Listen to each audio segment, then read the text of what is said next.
Hello students, तो आज के इस वीडियो में हम सीख रहे मैनेजमेंट अकाउंटिंग। आज का वीडियो दोनों मीडियम के लिए यूज़फुल रहेगा। मैं दोनों मीडियम में कंप्लीट एक्सप्लेन करूंगा।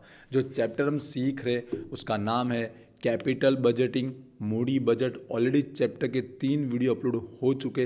रिक्वेस्ट स्टार्टिंग से तीनों वीडियो जरूर देखिएगा, जिससे आज के समझने आपको और आसानी रहेगी। आज हम क्या कर रहे हैं, आज हम एक तरह से इस चैप्टर का कंप्लीट रिवीजन करने वाले, जहाँ पर हम अभी जो लेटेस्ट एग्जाम हुई है 2024 उसमें चैप्टर के जो 14 मार्क के दो जो लॉन्ग सम्स पूछे गए थे उन दोनों का ही आज हम सॉल्यूशन करने वाले, जहां पर इस चैप्टर में जो आने वाली सारी मेथड है वो आपको अगेन रिवीजन की तरह सीखने को मिलेगी। जहां पर फर्स्ट सम के अंदर देख रहे होंगे दो प्रोजेक्ट है, दोनों का कैलकुलेशन करना है, साथ में चार मेथड हमें अप्लाई करनी है। सेकेंड सम्स जो पूछा गया था वहाँ पर भी हमारे पास दो मशीन है, दोनों के लिए कैलकुलेशन करना है। और साथ साथ में जो मेथड है इंटरनल रेट ऑफ रिटर्न, आंतरिक वृद्धि दर की मेथड पूछी। इन शॉर्ट में आप समझ पाएंगे कि पांच मेथड आ गई है जो इस चैप्टर में हमें सीखनी होती है। और ये दोनों सम्स एक दूसरे से बिल्कुल अलग है और आपको नया सीखने को मिलेगा, जिससे चैप्टर आज के वीडियो कंप्लीट दोबारा आपका रिविजन होगा। पर प्रीवियस वीडियो भी आप जरूर देखिएगा। तो चलिए वीडियो को भी स्टार्ट करते हैं।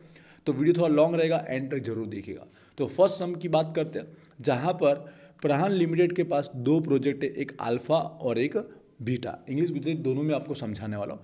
दोनों का जो कैपिटल जो मूडी है वो 4 लाख का, मतलब दोनों की जो कॉस्ट रहेगी, जो इन्वेस्टमेंट रहेगी वो इक्वल 4 लाख की ही है। अब जो हमें मेन जो ये अमाउंट दी गई है, जो एक तरह का हमारा अर्निंग होता है, कमानी या प्रॉफिट बोलते हैं, नफो बोलते हैं, वो क्या दिया गया, किसके बाद का दिया गया है, जिससे हमें क्या पता चलेगा कि हमको टेबल कोष्टक कहाँ से स्टार्ट करना है और फिर हम लोग मेथड अप्लाई करते हैं। जैसे आप सबको पता होगा, तो बोला गया है कि जो इनकम दी गई है एनुअल वार्षिक, वो आफ्टर डेप्रिसिएशन दी गई है बट बिफोर टैक्स दी गई है। ठीक है, आफ्टर डेप्रिसिएशन माइनस कर दिया गया बट टैक्स माइनस करने के पहले का, घसारा बाद परंतु करवेरा पचे। मतलब ये जो अमाउंट है वो घसारा बाद की है, आफ्टर डेप्रिसिएशन की, मतलब इसको बोलेंगे प्रॉफिट आफ्टर डेप्रिसिएशन। दोनों के लिए सेम कंडीशन अप्लाई होगी। मतलब यहाँ तक की अमाउंट हमें दे रखी है, इसके आगे हमें टेबल कैलकुलेट करना है। जहाँ तक हमें जाना है, कैश फ्लो, प्रेजेंट वैल्यू, जहाँ तक जाना है वो सॉल्व करेंगे, फिर हम ये चार मेथड अप्लाई करेंगे। तो चलिए अब सॉल्यूशन स्टार्ट करते हैं। तो फर्स्ट मशीन जो हमारा अल्फा है, उसके लिए मैंने यहाँ 5 ईयर दिए, पाँचों 5 ईयर राइट डाउन कर दिए, और जो अमाउंट दी पाँचों 5 साल की वो हमने यहाँ पर राइट डाउन कर दी। 2,40,000, 2,10,000, 1,60,000, 1,60,000 और 40,000, जो हमारा क्या रहेगा, प्रॉफिट आफ्टर डेप्रिसिएशन। ठीक है, जो घसारा बाद नो नफो। अब इसके बाद का हम प्रेजेंट वैल्यू तो सॉल्यूशन करेंगे, क्योंकि यहाँ पर हमें एनएपी चौखू वार्षिक मूल्य भी हमें फाइंड आउट करने के लिए बोला गया है। तो चलिए सॉल्यूशन करते हैं। आई होप थोड़ा बहुत तो पहले से आपको पता होगा, थोड़ा बहुत मैं स्पीड में कहीं पे बोल सकता हूँ। पहले इसके बाद हम टैक्स माइनस करते हैं। डेप्रिसिएशन घसारा जैसे माइनस हो जाता है, उसके अंदर में टैक्स कर वेरा माइनस करना होता है, जिसके लिए परसेंट बताया गया होता है। तो अब देख रहे होंगे परसेंट कितना बोला गया है यहाँ पर, टैक्सेशन कर वेरा का बोला गया है 50% बोला गया, 50% कर वेरा बोला गया। तो 50% कर वेरा हम लोग यहाँ पहले निकाल रहे, डायरेक्ट माइनस नहीं कर रहे। टैक्स कितना है वो हम यहाँ दिखा रहे, फिर अगले टेबल में हम माइनस करते। तो 50% इक्वल हो जाएगा, 2,40,000 का 50% कितना हुआ, 1,20,000। यहाँ 50% जैसे हम क्या कर रहे हैं, लिख रहे 1,05,000। यहाँ पर इसका 50% हो जाएगा 80,000, 1,60,000 का हो जाएगा 80,000। और बीकॉम में सीखा होगा, इसलिए आपको थोड़ा पहले से पता होगा। अब ये प्रॉफिट आफ्टर टैक्स कैसे बनेगा, ये जो प्रॉफिट है उसमें से टैक्स और माइनस कर देंगे। 2,40,000 में से 1,20,000 माइनस करेंगे, 1,20,000 आएगा। इक्वल क्यों आ रहा है, क्योंकि आपको पता है 50%, इसलिए 50% रकम बाकी बचेगी। इसलिए थोड़ा स्पीड में फटाफट लिख दे तो आप समझ पा रहेंगे।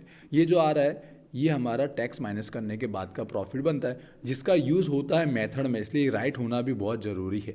अब सबसे मेन कैश फ्लो, रोकड़ प्रवाह, जिसके लिए आपको पता है डेप्रिसिएशन प्लस करना रहता है, घसारो प्लस करना रहता है। और घसारो अभी हमने निकाला नहीं, क्योंकि डायरेक्ट हमको घसारे के बाद का ही दिया था, डेप्रिसिएशन के बाद का दिया था। तो डेप्रिसिएशन हम लोग यहाँ फाइंड आउट पहले कर लेते हैं। अब मेथड देखते हैं कौन सी मेथड से हमें बोला गया है। तो सम्स में अगर देख रहे हो कि सेंटेंस लिखा गया यहाँ पर, जो डेप्रिसिएशन है मे बी टेकन एट 20% में बताया गया, ऑन ओरिजिनल कोस्ट बोला गया। जो प्रोजेक्ट का जो ओरिजिनल कोस्ट का उसका 20% डेप्रिसिएशन लेना है।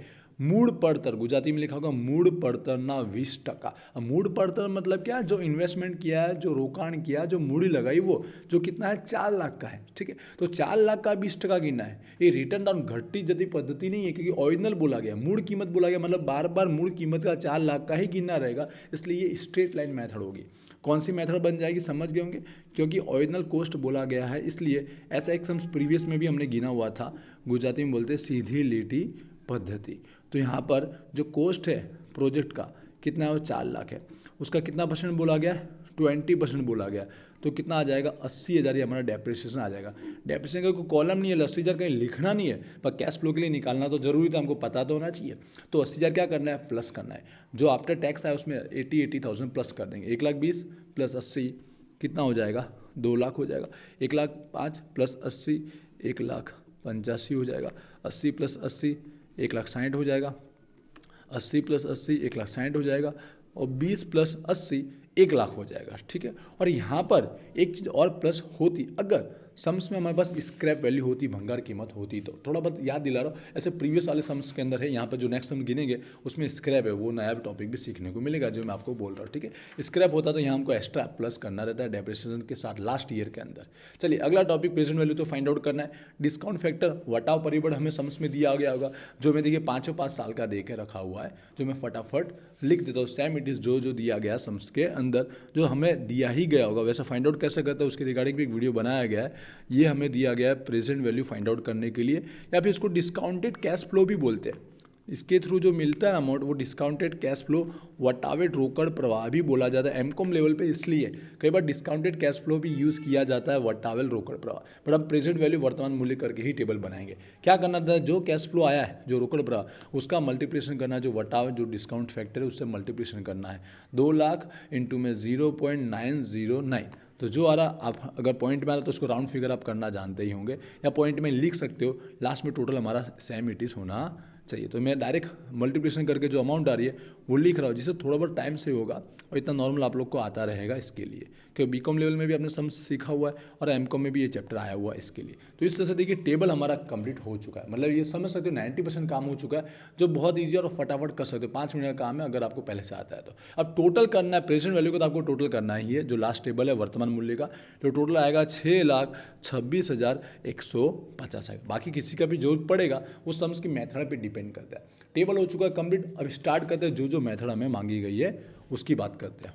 तो फर्स्ट मेथड है हमारी वही जो हम सॉल्यूशन करते हैं हमेशा, पे बैक पीरियड मेथड, परत आप समय पद्धति। इसका मतलब जो इन्वेस्टमेंट लग रहा है, जो कॉस्ट हो रहा है, वो कितने समय में हमें पे बैक हो जाएगा, रिटर्न हो जाएगा। तो कितने का इन्वेस्टमेंट है, 4 लाख का इन्वेस्टमेंट है, ठीक है। तो चलिए मेथड के अकॉर्डिंग मैं अल्फा का सॉल्यूशन कर रहा हूँ, ठीक है। एक का ही, आप 2 का साथ में कर सकते हो, लेकिन एक का इंडिविजुअल कीजिए। तो अल्फा के लिए हम लोग, मैं फॉर्मूला नहीं लगा रहा हूँ, आप लोग को प्रीवियस में पता होगा, मैं डायरेक्ट सॉल्यूशन आपको समझाना चाहूँगा। तो आपको किस पे फोकस करना, कौन से टेबल पे, कैश फ्लो पे देखना है, रोकड़ प्रवाह पे। अगर ये डिस्काउंटेड पे बैक लिखा होता है, डिस्काउंटेड पे बैक, तो आपको ये वाले टेबल पर देखना है। डिस्काउंट के साथ इंटू किया वो वाले टेबल से देखना है। वटावेल परत आप लिखा हो तो आपको ये वाले टेबल से गिनना रहेगा। नहीं लिखा हो तो आपको ये सिंपल वाला कैश फ्लो रोकड़ प्रवाह से आपको देखना रहेगा। तो पहले साल कितना रिटर्न हुआ था हमारा, 2 लाख का रिटर्न हो चुका है। टोटल 4 लाख जाना, 4 लाख से ज़्यादा जाना नहीं है, ना उससे कम। सेकंड ईयर कितना रिटर्न हुआ हमारा, 1,85,000। अब टोटल मार्क यहीं देख ले, क्योंकि 4 लाख से ऊपर हो रहा है। तीसरी अमाउंट अगर 1 लाख से डायरेक्ट प्लस करेंगे ना तो 4 लाख से ऊपर हो रहा है। यहाँ जस्ट ऐसे लिख रहा हूँ समझाने के लिए। ये टोटल 3,85,000 ऑलरेडी हो चुका है। अब टोटल हमारा 4 लाख का इन्वेस्टमेंट है। बाकी कितना बचा, 15,000 ही बचा। मतलब तीसरे साल 15,000 का ही हमको देखना है कितने समय में रिटर्न हुआ है। तो 15,000 की डिवाइड में कर देना है। जब भी अमाउंट उससे ज़्यादा चली जाए उस साल की अमाउंट हमको अपॉन में लिख देना है, ठीक है। समझ गए, 1,60,000। अब जिससे क्या होता है, ये एक पूरा साल हुआ, फर्स्ट ईयर कंप्लीट लगा, सेकंड ईयर कंप्लीट, 2 साल कंप्लीट लगा, तीसरा साल कंप्लीट नहीं लगा, क्योंकि 15,000 पहले मिल चुका होगा, आ चुका होगा। तो पॉइंट में आंसर आएगा। तो इसके लिए 1 और 2, तो यहाँ पे लिखेंगे 2, फिर पॉइंट लिखेंगे। इसको आप डिवाइड कीजिएगा कैलसी में, तो 0 पॉइंट करके 093 आएगा, ठीक है। तो 0 की जगह 2 हमारा आ चुका है, फिर 0,9 और 375 है। पॉइंट के बाद एक डिजिट लिखूंगा, समझ गए होंगे, और आगे 3 है तो इसको 9 को 10 करने की रिक्वायरमेंट नहीं है। तो ये 2.09 हमारा हो गया। लास्ट में लिख देने का ईयर, वर्ष लिख देना, मतलब इतने साल में हमारा पैसा रिटर्न हो चुका। ऑलमोस्ट 2 साल में रिटर्न हो चुका था। इसको मंथ में हम कन्वर्ट नहीं कर रहे, इंटू में 12 करें तो पॉइंट में आ रहा है। एग्जैक्ट राउंड फिगर आ जाता है ना मंथ, तो मंथ में भी कर सकते, ऐसा आप लिख सकते हो, ये फेवरेबल है। आई होप भी आपको समझ में आया होगा थोड़ा बहुत, अगर मैं इसमें समझाया हो तो। और थोड़ी हेल्थ इश्यू इसके लिए बोलने में भी आपको समझ में आ रहा होगा मेरा, पर समझाना बहुत जरूरी इसके लिए। क्लियर हुआ। नेक्स्ट मेथड की बात करते हैं, जो सम्स में हमें मांगा गया है वो टॉपिक है हमारा, देख रहे होंगे इंपॉर्टेंट टॉपिक है, ARR, ठीक है, एवरेज रेट ऑफ रिटर्न, सरेराश वर्तनी दर। तो यहाँ पर फॉर्मूला अप्लाई करना पड़ेगा, इसके लिए लिख के समझाना चाहूँगा। आप लोग को पता है एवरेज कैसे निकालते हैं, जो एवरेज प्रॉफिट रहेगा उसके डिवाइड में एवरेज इन्वेस्टमेंट आएगा। और ये प्रॉफिट कौन सा है, आफ्टर टैक्स का है, ठीक है। सरेराश नफो कर बादनु, और डिवाइड में शेयर्स रोकाण गुणिया 100। अभी दोनों चीज़ कैसे निकलेगी या कैलकुलेशन करके दिखाते हैं। एवरेज प्रॉफिट, ये प्रॉफिट कौन सा है आफ्टर टैक्स का, तो आफ्टर टैक्स का हमने टेबल ऐड किया हुआ है, ठीक है। जो प्रॉफिट वाला है ये वाला आफ्टर टैक्स, इसमें जितना भी अमाउंट है उस सबका टोटल कर लीजिए। टोटल आएगा 4,05,000 आ रहा है, ठीक है। अब इसका भी एवरेज करना पड़ेगा, तो एवरेज के लिए कितने साल का था ये 5 साल का था, तो डिवाइड में कितना करना है 5 कर देना है, और 5 से डिवाइड करेंगे तो आएगा 81,000 आएगा। ये प्रॉफिट का हमने एवरेज निकाल दिया, तो इसमें एक वैल्यू मिल गई। डिवाइड में क्या है एवरेज इन्वेस्टमेंट है, एवरेज इन्वेस्टमेंट मतलब गुजराती वाले समझ पा रहे होंगे सरेराश रोकाण। अब रोकाण को सरेराश करना बहुत ईजी है, जितनी भी रोकाण की अमाउंट है उसको हमेशा डिवाइड में 2 करना, हमेशा डिवाइड में क्या करना 2। इसमें प्लस एक चीज़ होती है, क्या होती है स्क्रैप, अगर स्क्रैप दिया होता भंगार कीमत तो प्लस करके डिवाइड 2 करना, बस इतना याद रखिए। नहीं दिया है तो डायरेक्ट 4 लाख का ही डिवाइड में 2 करेंगे तो कितना आएगा 2 लाख का अमाउंट आएगा। ये हो गया एवरेज इन्वेस्टमेंट, जो इसके डिवाइड में हम लोग लिख देंगे। अब इंटू में क्या आता है 100 आता है, जिससे परसेंट में हमारा आंसर आएगा, तो इंटू 100 और डिवाइड में करेंगे 2 लाख, तो आंसर आएगा 40.5% आएगा। ये हमारा हो गया, इतना रिटर्न मिल रहा है एवरेज के अकॉर्डिंग, ठीक है, 5 साल का एवरेज के अकॉर्डिंग। आते हैं सेकंड, दो मेथड एक दूसरे से जुड़ी हुई है, बहुत ईजी है, फॉर्मूला लिख के कीजिएगा, मैं डायरेक्ट समझा देता हूँ। नेट प्रेजेंट वैल्यू कैसे निकालना है, चोखा वर्तमान मूल्य, तो हमने जो इन्वेस्टमेंट किया वो और एक्चुअल में कितना आया, तो प्रेजेंट वैल्यू का जो फाइनल टोटल लास्ट वो देख लीजिए 6,26,150, तो जो टोटल आ रहा है नेट प्रेजेंट का 6,26,150, उसमें से माइनस क्या करना है इन्वेस्टमेंट, रोकाण माइनस करना है जिसको कैपिटल लिखा गया है, तो अब बीच का डिफरेंस आ रहा है 2,26,150, मतलब नेट इतना हमको बेनिफिट हुआ है। 4 लाख का इन्वेस्ट करके 5 साल में इतना हुआ, मतलब इतना नेट चोखा हमको बेनिफिट हुआ है। इसी तरह प्रॉफिटेबिलिटी इंडेक्स, ठीक है, पीआई जिसको नफा कारतानो आंक, तो इसके लिए भी यही चीज़ है, जिस अपॉन में आ जाता है, ऊपर आ जाता है प्रेजेंट वैल्यू, जो हमारा प्रेजेंट वैल्यू है उसका टोटल आता है, और अपॉन में हमारा वही इन्वेस्टमेंट का वैल्यू आता है। बस यहाँ पे डिवाइड में होता है और यहाँ पे माइनस में होता है। डिवाइड करोगे तो 1.57, जिसको हम टाइम्स से इंडिकेट करते, इतना गुना हो गया टाइम्स वक्त, ठीक है, 1.57 टाइम हमारा अमाउंट हो गया।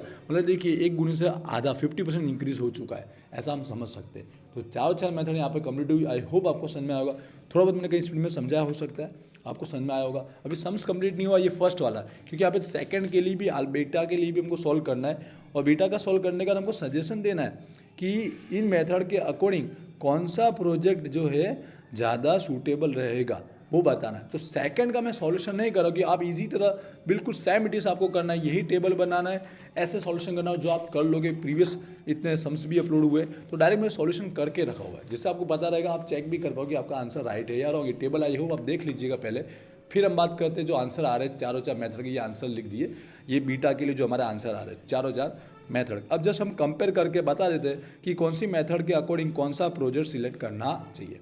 तो चलिए फर्स्ट मेथड के अकॉर्डिंग इसका 2.26 आंसर आ रहा है, और यहाँ पे अगर देखेंगे तो इसका आ रहा है 2.09। इसका मतलब क्या है, यहाँ पर जल्दी रिटर्न हो रहा है, इसमें कम देखना है, जितना ज़्यादा जल्दी रिटर्न होगा वो प्रोजेक्ट हमको सिलेक्ट करना चाहिए। तो इस मेथड के अकॉर्डिंग अल्फा प्रोजेक्ट हमको सिलेक्ट करना चाहिए, शुड बी बेनिफिशियल। थोड़ा डिटेल में लिखिएगा, मैं जैसे आपको रीज़न समझा रहा हूँ कि कैसे सिलेक्ट करते हैं। अल्फा वाला फर्स्ट प्रोजेक्ट सिलेक्ट किया जाएगा।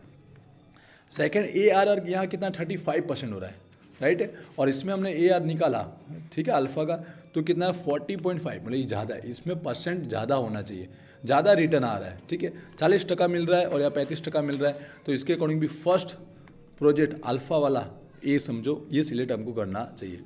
थर्ड प्रॉफिटेबिलिटी इंडेक्स नफा करता में 1.46 है, इतना गुना बढ़ गया, मतलब 46% हमारा बढ़ गया, ऐसा बोल सकते हो, ऊपर का समझ पा रहे होंगे। और 1.57 है, तो ये 5% ज़्यादा है कि नहीं, जो बड़ा वो सिलेक्ट करना रहेगा, बाकी सब में पे बैक में ऐसा नहीं होता है। तो प्रॉफिटेबिलिटी के अंदर भी फर्स्ट मेथड का ज़्यादा है, फर्स्ट प्रोजेक्ट का ज़्यादा है, ठीक है, तो फर्स्ट प्रोजेक्ट सिलेक्ट किया जाएगा अल्फा। लास्ट फाइनल NPV के अकॉर्डिंग डायरेक्ट अमाउंट देख लीजिए, इसमें 1,84,775 का हमको नेट प्रॉफिट हो रहा है, ऐसा बोल सकते हैं, और यहाँ पे 2 लाख समथिंग हो रहा था, 2,26,000, तो यहाँ पे इस मेथड में भी यहाँ पर इस प्रोजेक्ट में ज़्यादा हो रहा है, मतलब फर्स्ट वाला प्रोजेक्ट इस मेथड के अकॉर्डिंग भी सिलेक्ट किया जाएगा। समझिए कैसे मैं बता रहा हूँ, किस रीजन से हम सिलेक्ट कर रहे हैं। तो यहाँ पर चारों मेथड के अकॉर्डिंग आई थिंक फर्स्ट ही हमारा सिलेक्शन होगा।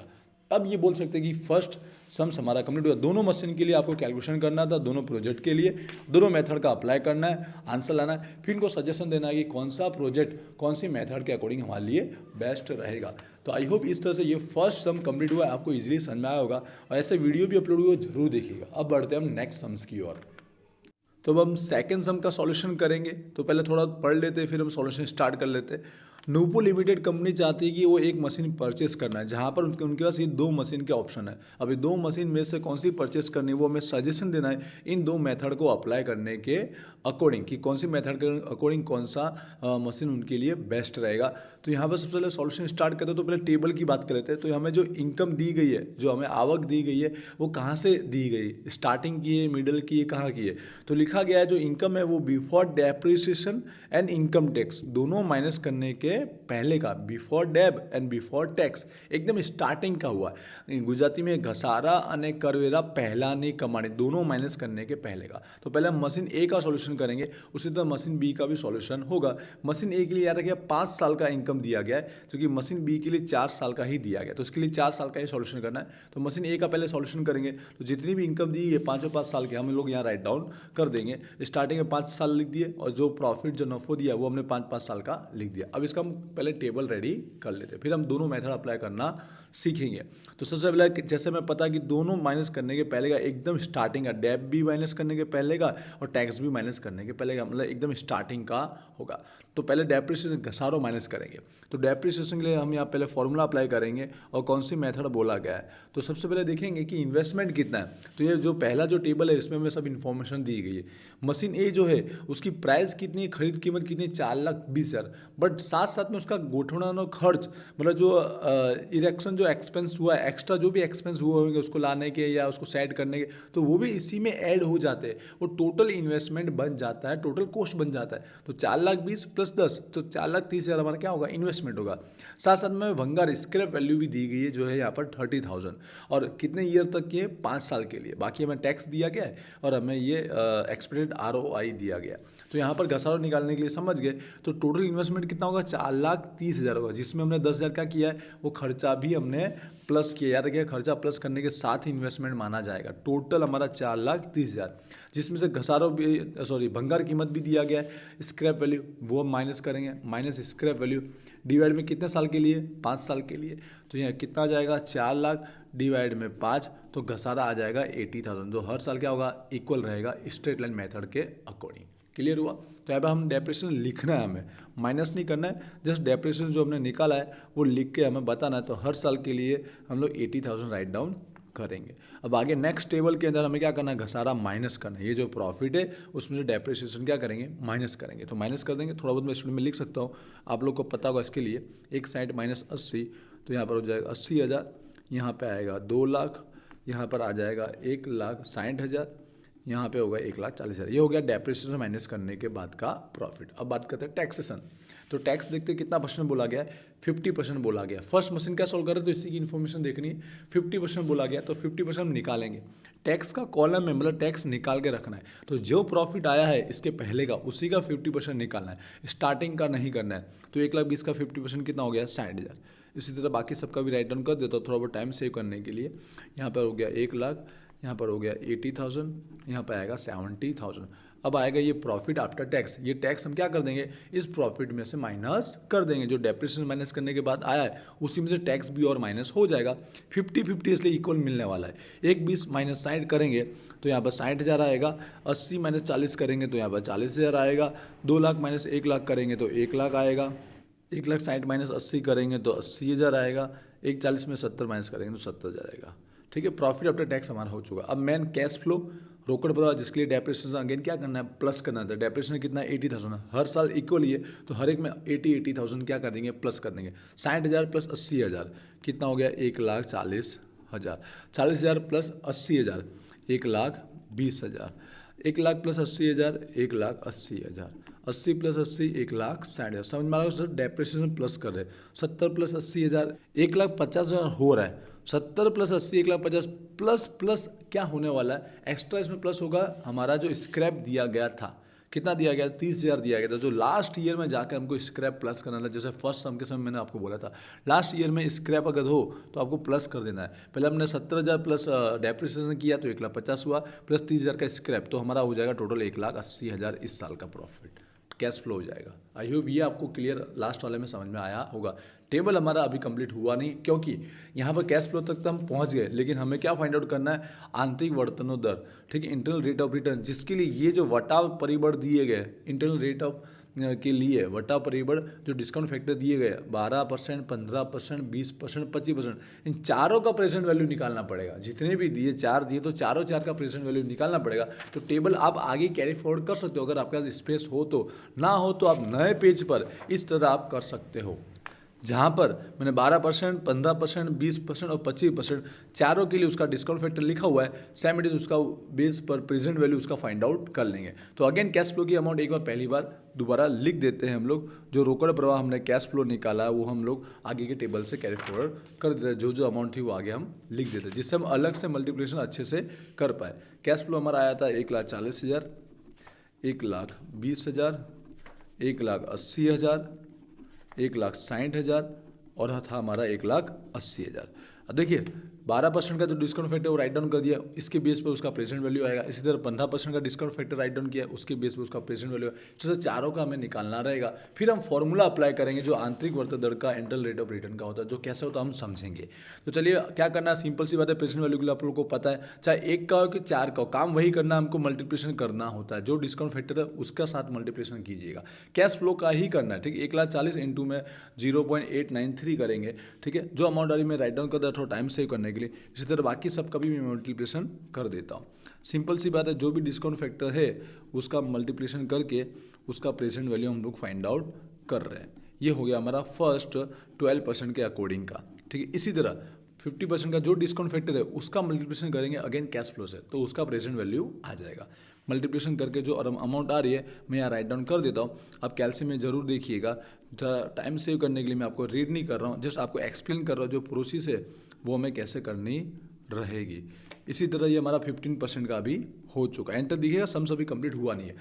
20% के लिए भी उसका डिस्काउंट फैक्टर राइट डाउन कर दिया, उसका प्रेजेंट वैल्यू निकालेंगे। इस डिस्काउंट फैक्टर का अगेन हम कैश फ्लो के साथ मल्टीप्लिकेशन करेंगे। 1,40,000 इंटू 0.833 जो अमाउंट आ रही है मैं यहाँ पर राइट डाउन अगेन कर देता हूँ।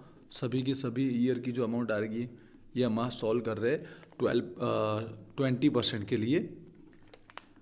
ये 20% की हमारा सॉल्यूशन हो गया। अब इसी तरह लास्ट और फाइनल है हमारा 25% के लिए। 25% का डिस्काउंट फैक्टर राइट डाउन कर दिया है, मल्टीप्लिकेशन करेंगे। जो अमाउंट आ रही है मैं यहाँ राइट डाउन कर देता हूँ। यहाँ पर 5 साल की जो अमाउंट है वो यहाँ हमने राइट डाउन कर दिए। अब लास्ट हमें पता है इसके बाद क्या करना, टोटल तो करना होता है। जो प्रेजेंट वैल्यू का आया है आंसर उसका फाइनल टोटल तो हमें करना रहता है। तो 5 का प्रेजेंट वैल्यू का हम क्या कर देंगे, टोटल कर देंगे। तो फर्स्ट वाले का आएगा 5,52,650, सेकेंड का आएगा 5,11,940, 4,53,605 और लास्ट का 4,05,600 आएगा, ठीक है। ये प्रेजेंट वैल्यू का टोटल आया, ठीक है। अब इसमें से याद रखिए माइनस क्या करना है हमको, इन्वेस्टमेंट माइनस करना है। इसमें से हमें माइनस करना रहता है इन्वेस्टमेंट, रोकाण माइनस करना रहता है, जिससे क्या मिलता है, नेट प्रेजेंट वैल्यू, चोखू वर्तमान मूल्य हमें मिलता है। अब इन्वेस्टमेंट हमारा कितना है, 4,30,000। याद रखिएगा 4,30,000 कैसे होगा, 4,20,000 प्लस 10,000, हर एक में 4,30,000 माइनस कीजिए तो उसका हमको नेट प्रेजेंट वैल्यू मिल जाएगा। क्योंकि नेट प्रेजेंट वैल्यू के आंसर से ही हम डिसाइड कर पाएंगे आंतरिक वर्तनोदर, ठीक है। तो ये 4,30,000 सभी में से माइनस कर देना है। माइनस करते हुए जाएंगे, अमाउंट देखते हैं क्या मिलता है। फर्स्ट का में प्लस में मिलेगा, प्लस का 1,22,640 मिलेगा। सेकंड का भी प्लस में मिल रहा है 81,940, फिर अगेन प्लस का 23,605। देख रहे हो अब थोड़ा थोड़ा रिड्यूस होते जा रहा है, वैल्यू डाउन होते जा रही है। और लास्ट में देखिए यहाँ माइनस में मिला, यहाँ 4,05,600 है और यहाँ 4,30,000, माइनस का 24,400 आ रहा है। इसके आगे दिया नहीं, अगर होता तो माइनस का ही आता और इससे ज़्यादा बढ़ जाता।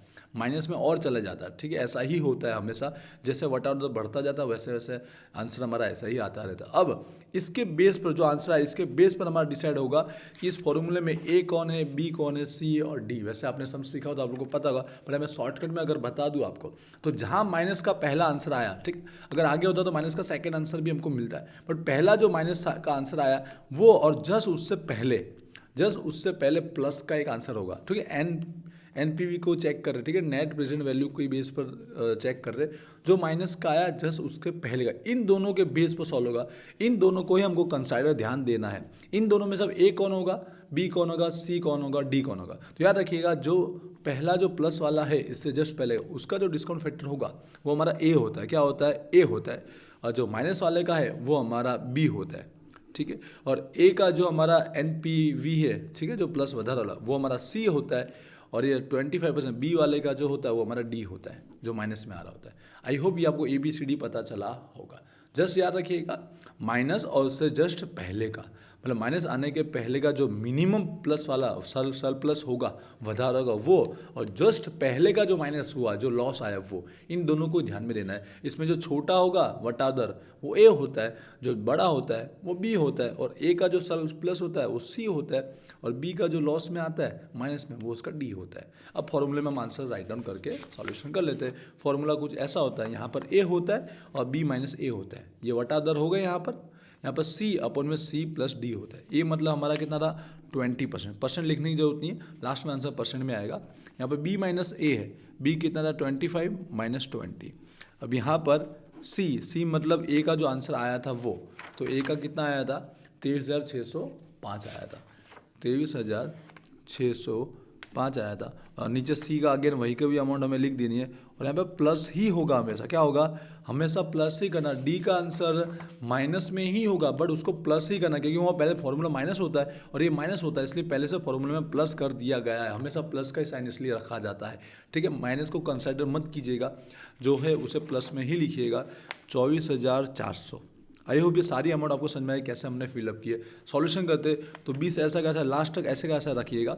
यहाँ पर पहले सेम अमाउंट लिख देंगे, और अपन में जो है दोनों को प्लस करना है तो दोनों को प्लस कर देंगे। प्लस करके हो जाएगा 48,005 हो जाएगा, और यहाँ पर माइनस करेंगे तो 5 आएगा। अब क्या होगा? इनटू है तो इसका ऊपर मल्टीप्लिकेशन हो जाएगा। ऊपर मल्टीप्लिकेशन करेंगे तो 1,18,025 आएगा, और डिवाइड में प्लस करके ला चुके हैं हम लोग। अब फाइनल क्या करना है? इसमें डिवाइड कर देना है।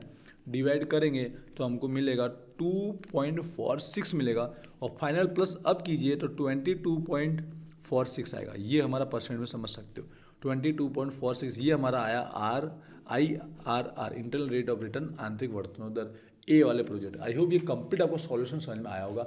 साथ में सेकंड जो मेथड में फाइंड आउट करनी है वो भी हम लोग कर लेते हैं, जो सम्स में बोला गया है हमको।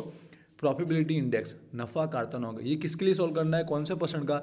12% वाले का, ठीक है। सभी का नहीं देखना है, ये ओनली जिस परसेंट का बोला गया उसी का निकालना है। जो हमारा एक्सपेक्टेड ROI होगा ना, अपेक्षित वर्तमान दर, उसी के लिए निकालना, 12% के लिए। तो देखिए 12% का हमने यह निकाला हुआ है।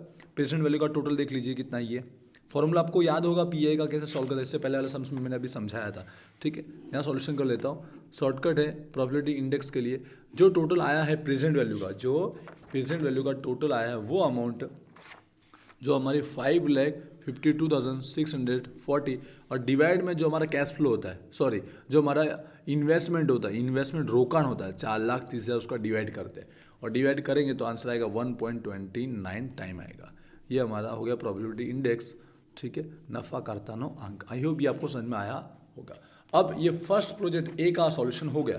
अब इसी तरह सेकंड बी का भी करना। अब बी का मैं करके नहीं दिखा रहा, बट आपको थोड़ा हिंट देकर समझा तो आपको आ जाएगा, बट आंसर मैं आपको बता दूंगा और कंपेयर में करके समझा रहा हूँ अभी। एंटर देखिएगा, यहाँ 4 साल का ही सॉल्यूशन करना है। यहाँ 5 साल नहीं है तो 4 साल के लिए सॉल्यूशन कीजिएगा, और यहाँ पर स्क्रैप वैल्यू नहीं है तो थोड़ा और हमारा ईजी हो जाएगा। समझ गए? 4 साल के लिए सॉल्यूशन करा, डेप्रिसिएशन के लिए भी डिवाइड में 4 आएगा, और टेबल के अंदर भी 4 साल का ही सॉल्यूशन आपको करना है। बाकी स्टार्टिंग से टेबल है, एंड तक आपको वैसे ही सॉल्व करना है। 4% के लिए बिल्कुल वैसे ही करना है। अब देखिए बी का जो आंसर आ रहा है, मैं यहाँ लिख कर आपको कंपेयर करके समझा देता हूँ। बी के लिए जो हमको आंसर मिल रहा है, बी का जो फर्स्ट IRR का जो आंसर आ रहा है वो आ रहा है 24.77 आ रहा है, ठीक है। और उसका जो सेकंड प्रॉफिटेबिलिटी इंडेक्स जो आ रहा है, नफा करता है, वो 1.26 टाइम आ रहा है। अब हमको सजेशन देना कि कौन सी मेथड के कौन सा बेस्ट है। तो फर्स्ट मेथड का तो हमारा जो IRR कितना 22.46 है और इसका कितना 24। तो देखा जाए तो इस मेथड के अकॉर्डिंग सेकंड वाला प्रोजेक्ट ज़्यादा यूजफुल है कि उसमें ज़्यादा परसेंट आ रहा है ना, तो सेकंड वाले में रिटर्न ज़्यादा हो रहा है, तो बी सेकंड मशीन सिलेक्ट करनी चाहिए। और सेकंड मेथड के अकॉर्डिंग प्रोबेबिलिटी इंडेक्स फर्स्ट वाले मशीन का 1.29 आ रहा है, सेकंड मशीन का कितना आ रहा है 1.26 आ रहा है, तो ज़्यादा किसका है 29 इसका है। तो सेकेंड मेथड के अकॉर्डिंग कौन सा सिलेक्ट करना चाहिए, फर्स्ट वाला मशीन सिलेक्ट करना चाहिए। ठीक है, दोनों मेथड के अकॉर्डिंग आप सजेशन दे सकते हो, लिखिएगा फर्स्ट मेथड के अकॉर्डिंग बी सेकेंड मशीन और सेकेंड मेथड के अकॉर्डिंग ए फर्स्ट वाला मशीन हमको सिलेक्ट करना चाहिए। तो इस तरह से ही हमारा इसका सम्स का सॉल्यूशन कंप्लीट हो जाएगा। आई होप ये आपको समझ में आएगा, फॉर्मूला कैसे अप्लाई किया है, ये टेबल कैसे डिस्काउंट फैक्टर का सॉल्यूशन किया है, और यहाँ पर हमको जो बेसिक टेबल बनाना था वो हमने कैसे सॉल्व किया है। और फर्स्ट सम भी आपको इजीली समझ में आया होगा, जो मैंने आपको समझाया बेसिक लेवल का था, जो मैंने डायरेक्ट किया है वो आपको समझ में आया ही होगा। आई होप इससे आपको कंप्लीट इस चैप्टर का रिविजन हुआ होगा। ठीक है, मिलते हैं नेक्स्ट वीडियो में। Wish you all the best, thank you.